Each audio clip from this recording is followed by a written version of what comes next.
Hi, I'm Stephanie Angelo, company culture speaker, trainer, and consultant. I want to welcome you to Mastering Strategic Thinking Skills for Maximum Impact in Your Organization. The great thing about this seminar is that the skills that you're going to learn and the whys of those skills are not really just about the maximum impact in your organization. It's about how you can use these skills in your personal life as well. There are three things that we're going to cover, and we only have a quick 45 minutes together. We're going to talk about the competitive business advantages of strategic thinkers. We'll talk about what a strategic thinker is versus a non-strategic thinker, and we're going to talk about how to improve your skills, and you'll do a practice session with me. Now, before we get started too far, I'd love for you to get a piece of paper, like notebook paper or a couple sheets of paper. You're definitely going to need it, and you'll want to take a few notes, so have paper and pen or pencil with you. Okay, you grabbing that? Perfect. Before starting anything, and Simon Sinek, when he wrote the book Start With Why, was so phenomenal at really getting people to think about, what's my why? Why do I even do what I do? When it comes to your job, are you just there for a paycheck, or is there a better reason you're there? I mean, sometimes people really are at a job purely for the paycheck and for the insurance. There has to be more about why you're there, which is why I'm so devoted to working with companies on company culture. Whatever you're doing, if it's a difficult decision that you're making or a project you're starting, you're going to start with why you're doing it and giving that some thought. And I'm actually going to have some questions for you that you'll write down in a little while that will help you to process this. So there are some very competitive business advantages of being a strategic thinker. The first one is that strategic thinkers become very keen at taking advantage of business opportunities. For example, years ago when I worked for a hospital, we had a division that was a physician billing company. And the manager of this company was very astute in her business. And she was always watching trends on what was going on in the industry, not only nationwide, but she would look at what was happening close to us, right here in the Valley of the Sun. And she learned one day that one of the competitors was going out of business. And so she decided that the thing to do to incrementally or exponentially, I should say, grow our physician billing company was to go hire employees from that one that were about to lose their job. And so she did that. She went down there. She hired 5 of their employees. She interviewed everybody, hired 5 of them, and brought them into our organization. That way, she did not spend thousands of dollars. She saved thousands of dollars in recruiting costs that she normally would have had to spend. When you think about the fact that replacing somebody costs about 10% of their annual salary, that really adds up. But all she needed to do, because these people were trained, they knew the job, they knew ICD-9 coding, they knew everything but our organization. So they needed orientation, and that was about it. That was a very wise decision of hers because it exponentially grew what we were able to offer physicians in terms of getting their billing done. So that's taking advantage of opportunities. That's an example of it. They also avoid the shiny object syndrome. If you've not heard that term, shiny object syndrome is that person that's constantly distracted by something new and innovative or interesting, the next project, the next good thing that somebody suggests to them. We cannot do everything. And there are so many people that get distracted and constantly running after the next thing that they never finish what they're actually doing. But really good strategic thinkers are wise enough to look at what future trends are and what's happening, but they don't jump to every new thing just because it sounds great. They do a little investigating and asking questions, so they avoid that shiny object syndrome.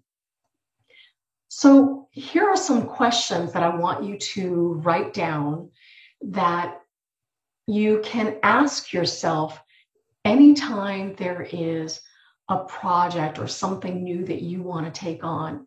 This will stop you from just jumping in and saying yes to everything. So let's get that paper and pencil, and we're going to go through these 6 questions I'd love to have you write down.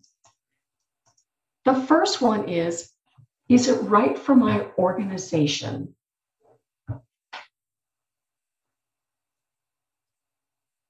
The second one is, do my bosses, staff, customers, whatever it is, want this, and are they willing to pay for it? The third one is, do I have the time, resources, energy, and money to put into this to make it successful? I'll give you a second to write those down.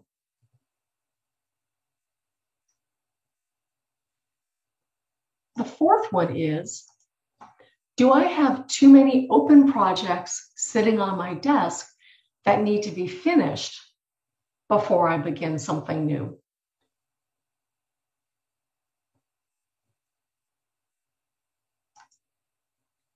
The fifth one is, do I have the ability to finish this new project plus implement and maintain it?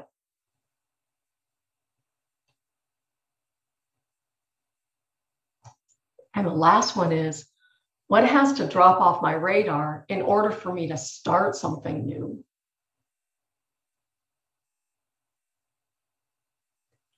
Think about it. If you asked yourself those 6 questions before jumping into everything, how much time, effort, money, grief, distraction, you could probably save yourself by just taking a pause and doing some more strategic thinking and decision making before you jump into that next shiny object or have somebody talk you into something.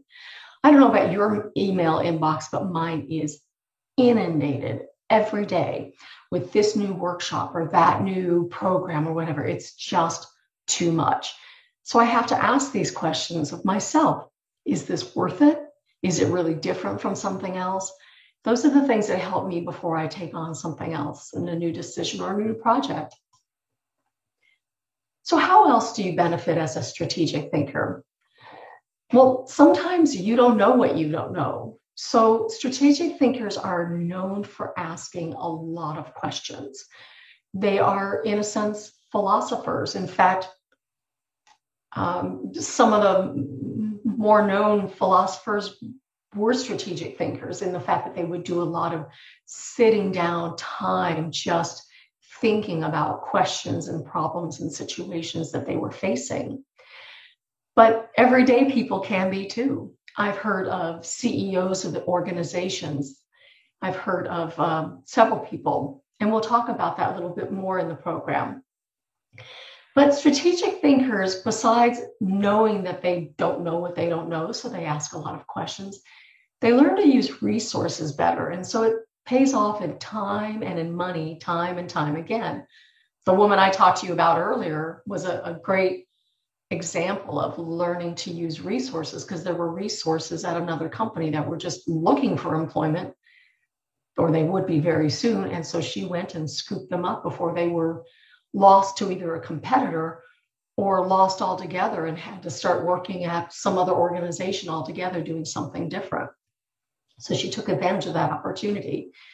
So they ask smart questions. They don't just run off and do the next best thing. For example, I know of somebody who bought a franchise of a laundromat because they wanted to get in the franchise business, and they thought a laundromat would be, an ideal and profitable business. The problem was that they didn't really ask themselves questions, and they didn't do their due diligence first. If they had been, they would have learned that there were 5 other laundromats within about a 4-mile radius, some north and south and some east and west, but there were so many laundromats that they really couldn't get the business that they needed to sustain what they had, which is actually why the laundromat they bought was available for sale in the first place. But they hadn't asked their due diligence and they hadn't asked questions, so they didn't learn. So buying a laundromat is maybe a bigger scale thing that you might be faced with, but I think you get the gist. It's really important to take time to ask questions and to do your due diligence. So when I talk about strategic thinking, a lot of times people go, oh, this is really going to be based on the brain and it's going to be pretty in depth. And other people like, strategic thinking, I got that. But this program has a little bit of something for everybody. I'm no scientist, but I know just enough to talk about the brain a little bit and to give you some examples. So in our brains, we have what some people call the croc brain or the reptilian brain, but it's that one at the very base of your spinal column, right here, right at the beginning of your skull, first inside there. And it's where the fight or flight reflex comes from, that quick decision that, oh, I'm in danger. So am I going to fight or am I going to run? It's that reptilian part that if there's danger, they'll eat their young. I mean, they make these quick decisions because they think that this is going to be the safest route to go. Above that, you have the midbrain. And this is the part that's really dealing with relationships. What things mean, what did that person, what were they trying to say with that comment? If you're on a dating app, is do I swipe left or do I swipe right? It could be all those kinds of things in the relationship situations that we might have with our spouses or significant other, trying to understand what really motivated the way they behaved in a situation or how they treated us at a given time. Was there really something behind that? So all of those kinds of relationship types of things happen in the midbrain. Outside of that, you have the neocortex. This is where the real strategic type of thinking can come from in terms of solving specific problems, math and things like that, that take a higher level of thinking. My father was tested as a genius, and so it was pretty evident that he really did all of his thinking, or a huge part of it in that aspect. And he wasn't really utilizing the midbrain where it was about relationships because he wasn't good at relationships. He just wasn't good.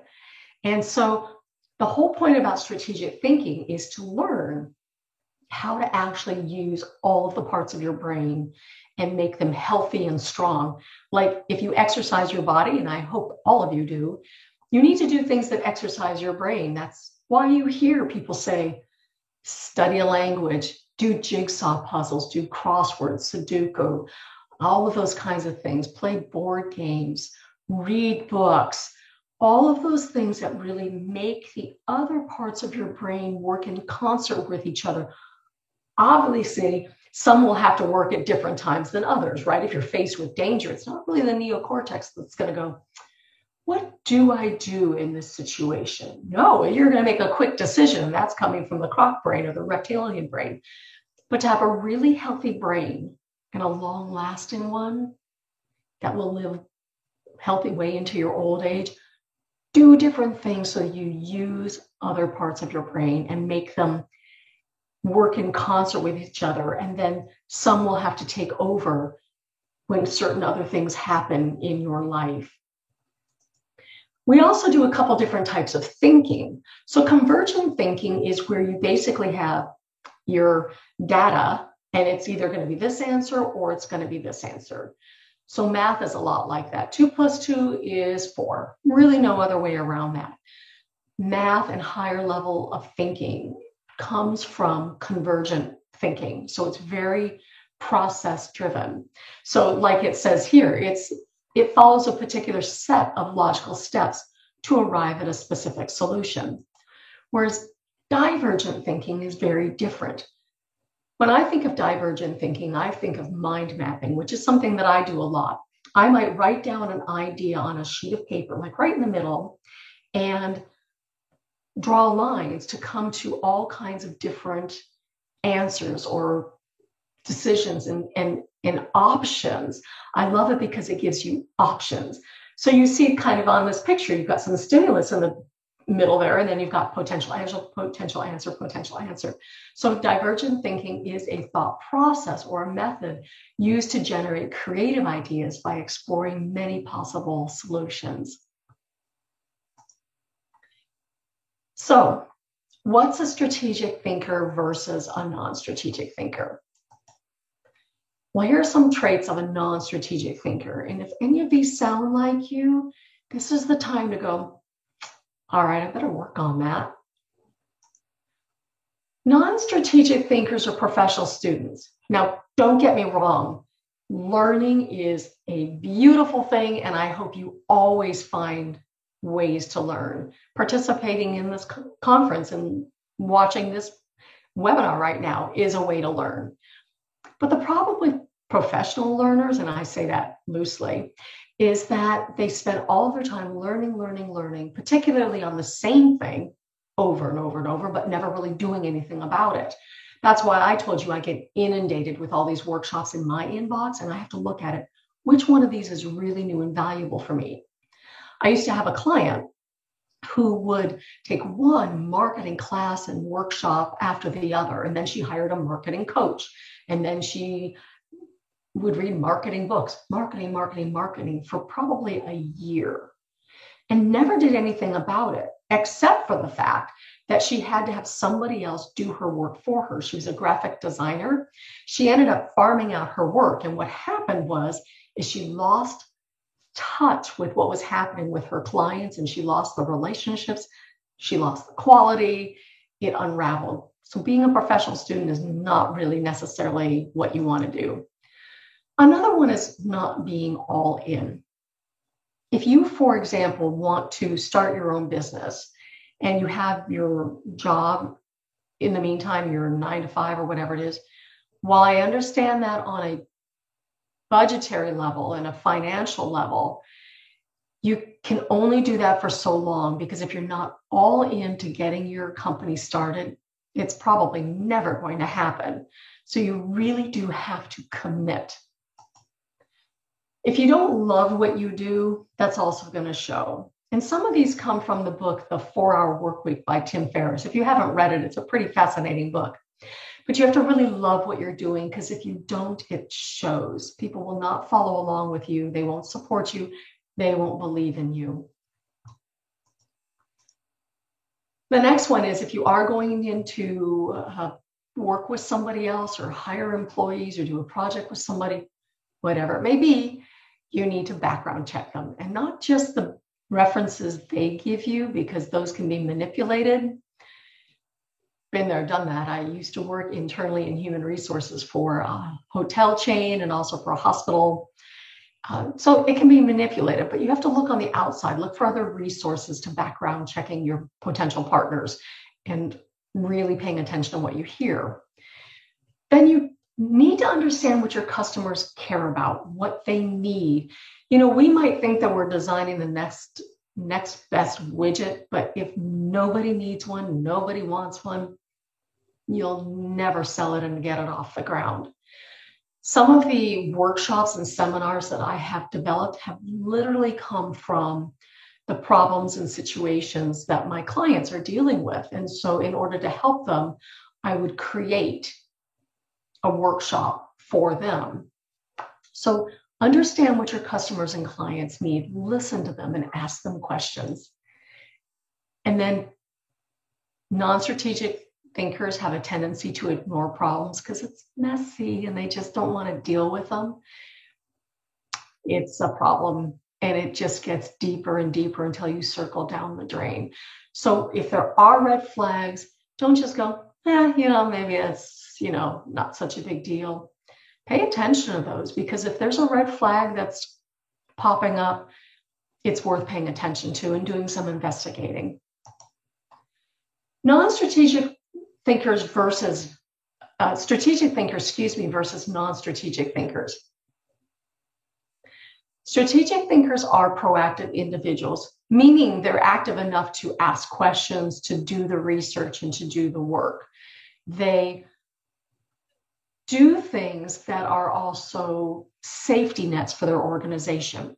What I mean by that is, for example, I used to do a lot of domestic violence work with organizations, and it used to really trouble me when I would talk to companies and they would say, we'll wait until we have a problem before we do anything. So they wanted to be reactive. And I thought, seriously?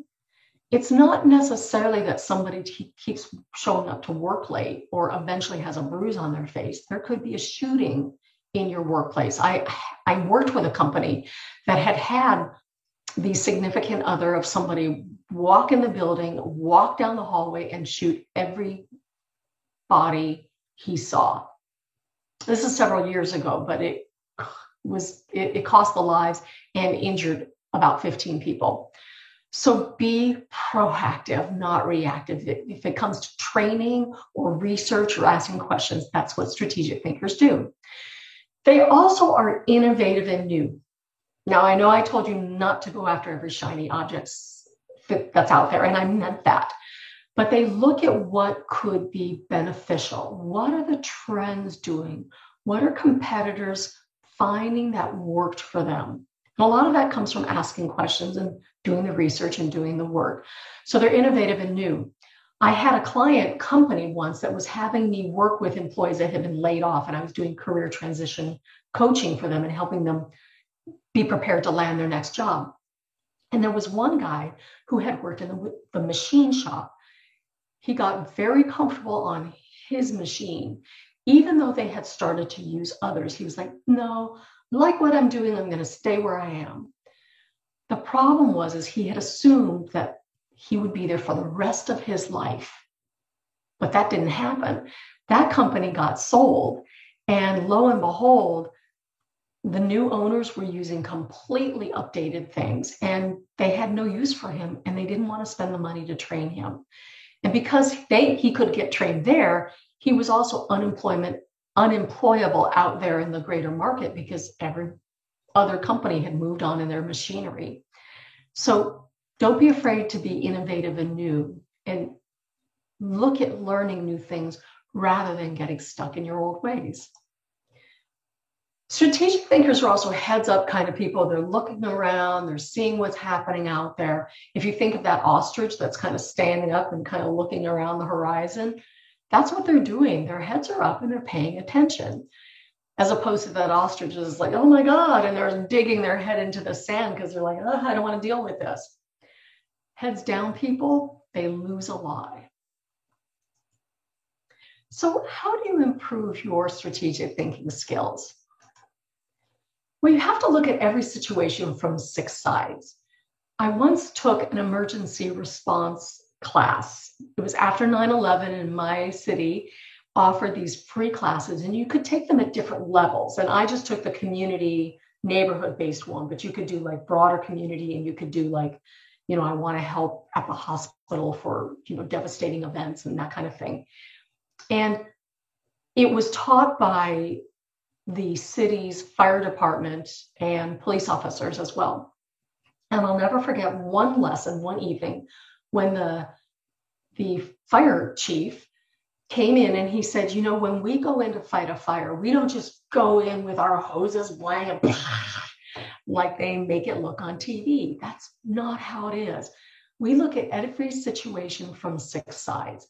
So we look at what could be happening in front, on the side, on the back, on the other side.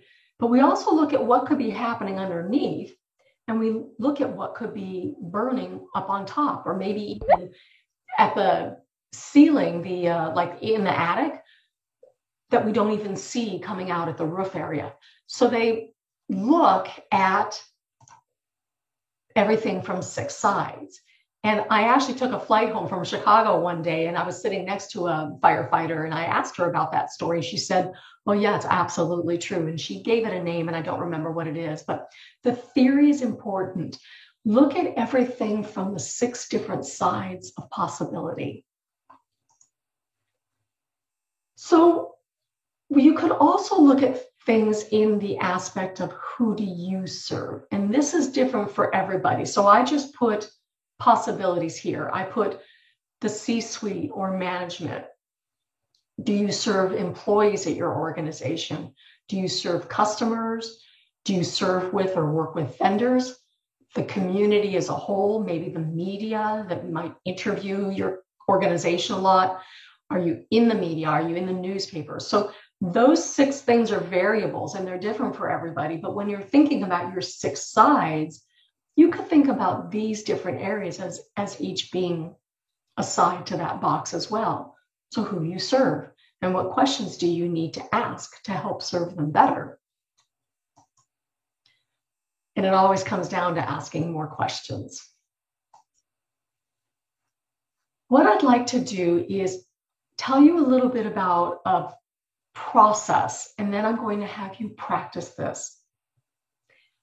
It's been said that, as I mentioned earlier, great philosophers have used strategic thinking time as a method for decision making and processing. It's been said that Steve Jobs did this process. It's said that Bill Gates does. It's a process where you take time out, you block everything, and you specifically think about an issue or a problem or a situation or a question that's preying on your mind, and you do nothing but process it for a period of time. Now, Bill Gates, rumor has it, goes to his vacation home in the San Juan Islands, which is north of Seattle, and he'll spend 2 weeks.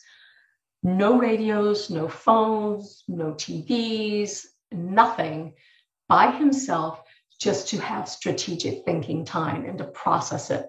So you've seen, when we've talked about philosophers using this and great minds like Steve Jobs and Bill Gates, but everyday people do this too, people like you and like me. And I once gave this presentation, and the very next day, one of the attendees who told me about this afterwards went to a conference, and the CEO of his organization was doing a keynote, and he talked about strategic thinking time. So we start out with something small.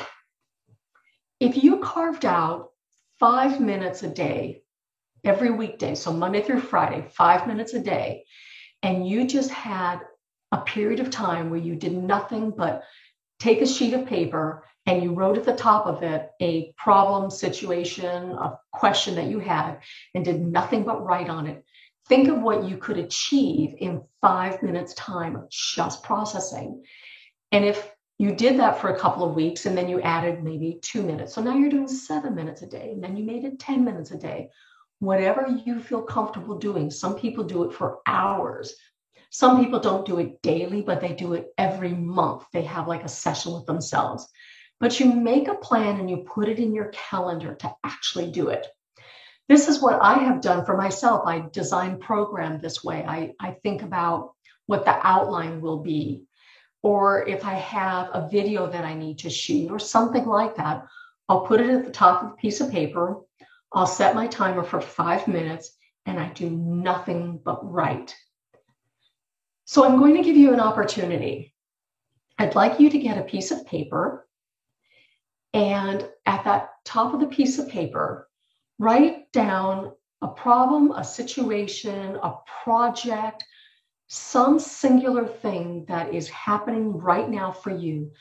Put that at the top of the piece of paper. I'm going to play some music for you for 5 minutes, and I'd like you to spend some time doing nothing but writing. So get ready, and your time starts now.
Okay, that was 5 minutes.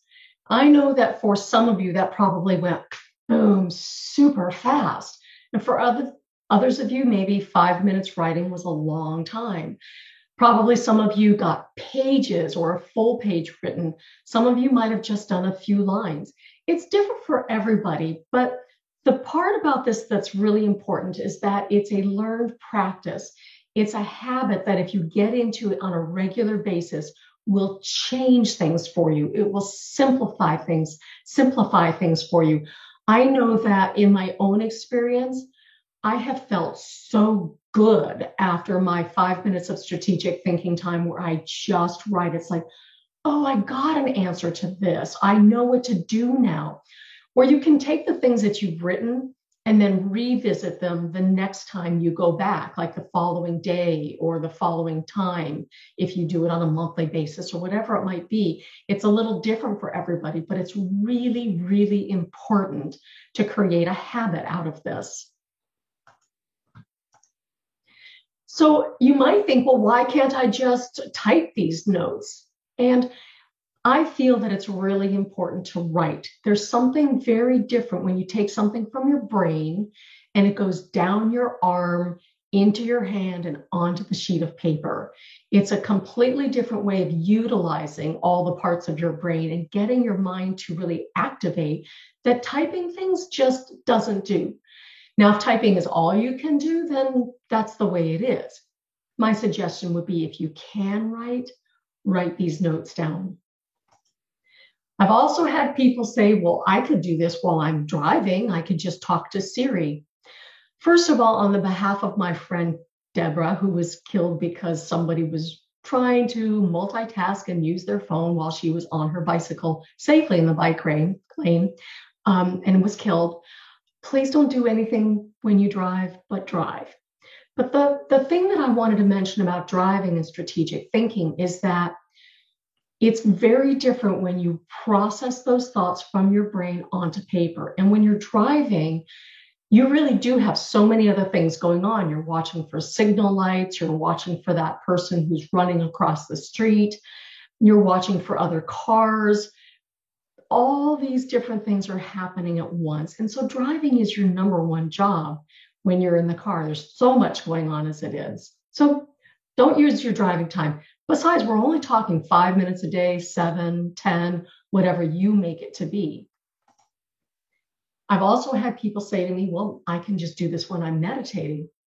But again, meditating is a completely different thing as well. Meditating is a time for you to just let your mind go and to just kind of listen to yourself breathe, feel yourself breathing. I know that sometimes people do have chatter in their brains. They call it monkey mind. And if you do have that, you could just circle it back and return to your breathing again. But since strategic thinking time is a time to process and write, strategic thinking time and meditation don't really go hand in hand. You can definitely do them both. I do both, but I don't do them at the same time. Here's one situation that's also really important for companies, and this is really where you can help and spread the word, I guess you could say, is that this can really be used for strategic thinking in your organization, setting strategic goals. And that, for most organizations, is actually a little bit of a challenge. A lot of them have their mission statement or their value statement, but not a lot of them actually specifically create goals. By the end of this quarter, we intend to make this amount of money, or our sales team will make this many phone calls, or by the end of the year, we will have X number of new subscribers, something like that. A lot of them aren't really making strategic goals. In fact, studies show that only about 51% of companies set strategic goals, and a mere 6% talk about them on a regular basis. That's a really small number. And this is where you can help. You can help encourage them to, hey, let's revisit our strategic goals. And strategic thinking time that's dedicated to those goals can really help you do that. I love hearing the success stories of strategic thinkers and people that I've worked with in the past. And one of them was a designer that I worked with who was kind of having trouble getting her business off the ground and, going through those growing pains of the first couple of years of business. And a marketing firm hired her to do their offices and all of that stuff. And so she came up with this idea. Hey, I need marketing and you need my services. So rather than just pay me in cash, how about we trade? You will do these brochures, this logo, these different kind of collateral materials, and I'll do your design services. And it was a really great win-win situation for everybody because it, helped the marketing company do what they know best rather than just paying her in cash. So they got to do what they can do that easily. And she got something she really needs. There's also a man that I know who has a security company. He happened to realize that there were 6 other security companies in the world that use the same name as his. So he reached out to them and he said, hey, we could work together and you could do business under my umbrella that comes from the United States and needs to happen in your country, which would prevent me from having to go through the cost of sending my employees to your company to do security services on these one-off occasions. And for you, company in another country, you will get business from the US you probably wouldn't have gotten before because you're kind of relying on what happens there locally. It was a win-win for everybody. And within about 8 months, this man was international. He had not only what was happening here in the US, but he basically had 6 subsidiaries around the world. Very smart thinking, very strategic.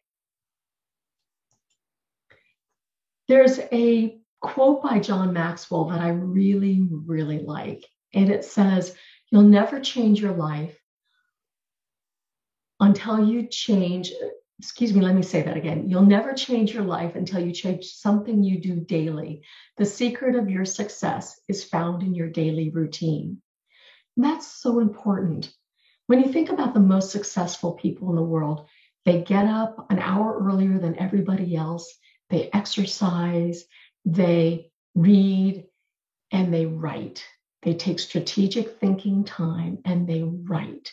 John Maxwell writes books and he has notebook after notebook, those yellow flip, legal pads of paper, because I've heard him speak and he tells us that's the way he does it. And he writes and he writes and he writes. But that, along with strategic thinking time, becomes the habit. And if you change that in your daily life, you'll find how easy it is. Just like exercising a part of your body and doing push-ups every day or sit-ups every day, taking that daily walk, you take a little piece of your day and do strategic thinking time.